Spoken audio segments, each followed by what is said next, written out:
कहा जाता है कि पति पत्नी का रिश्ता बेहद भरोसेमंद रिश्ता होता है, तो वहीं दोस्ती का रिश्ता भी कम नहीं होता।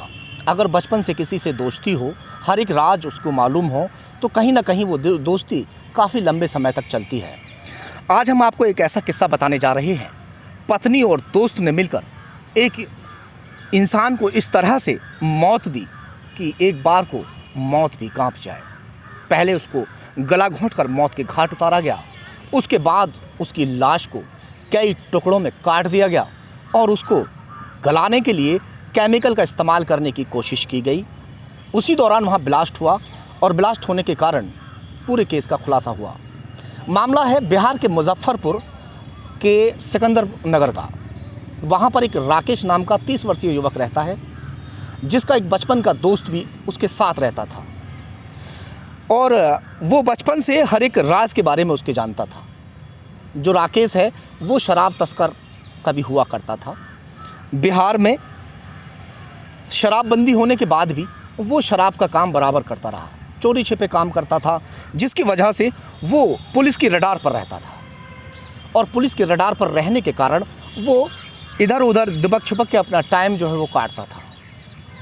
जिस कारण जो उसका दोस्त हुआ करता है, जिसका नाम सुभाष है, जो बचपन का यार है, बचपन का दोस्त है, वो उसके हर एक राज के बारे में जिसको मालूम है, वो उसके परिवार की जो है देखभाल करने के लिए उसके घर रहता था।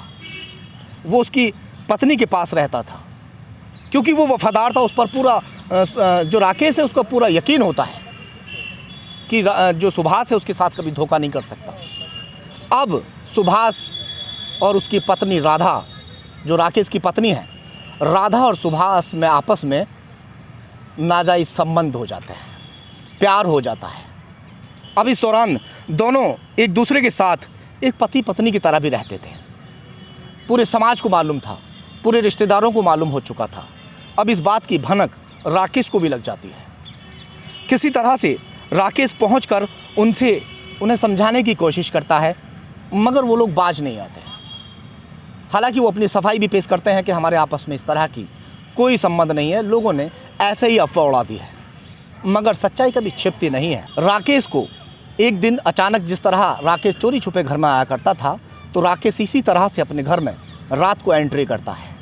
इसी दौरान दोनों एक बिस्तर पर सोए हुए थे, जिन्हें देखकर वो आग बबूला हो जाता है, मगर उसके बावजूद भी वो अपनी पत्नी को समझाता है, अपने दोस्त को समझाता है कि ये जिस तरह अब तक रहा इसको यहीं ख़त्म करके अब आगे की अपनी लाइफ शुरू कीजिए और इस बात को यहीं दफन कर दीजिए। वो वहाँ प्रॉमिस करते हैं कि आगे से ऐसा कभी नहीं होगा, मगर दोनों के दिल और दिमाग के अंदर कुछ और ही चल रहा था। अब दोनों का प्लान बन चुका था कि राकेश को अब पूरी तरह से उनके राज के बारे में पता चल चुका है, तो राकेश को रास्ते से हटाना बेहद ज़रूरी है। अब बारी थी राकेश को मारने की। षड्यंत्र रचते हैं दोनों। उनके षड्यंत्र में जो राधा उसकी पत्नी है राकेश की, वो अपने बहन और बहनोई को भी शामिल कर लेती है। किसी तरह से तीज के मौके पर राकेश को बुलाया जाता है। राकेश जैसे ही रात को वहाँ पहुँचता है, खाना पीना भी होता है और आपस में सब हंसी खुशी इस तरह से बातचीत करते हैं कि कोई बात नहीं है। राकेश को नहीं मालूम था कि आज रात की उसकी आखिरी रात है और रात को पहले उसे गला घोंटकर मौत के घाट उतारा जाता है। उसके बाद में राकेश की लाश के 5 टुकड़े कर दिए जाते हैं और उसकी लाश को ठिकाने लगाने के लिए कहीं ऐसे फ्लैट में ले जाया जाता है जहां उसकी लाश को गलाने के लिए केमिकल का प्रयोग किया जाना था। केमिकल लाया जाता है और उस केमिकल का प्रयोग करने के लिए जिस तरह से वो तैयारियां कर रहे थे, उसी दौरान किसी तरह से केमिकल में ब्लास्ट हो जाता है। जैसे ही ब्लास्ट होता है तो मोहल्ले पड़ोस में जाग हो जाती है और वो लोग पुलिस को सूचना देते हैं।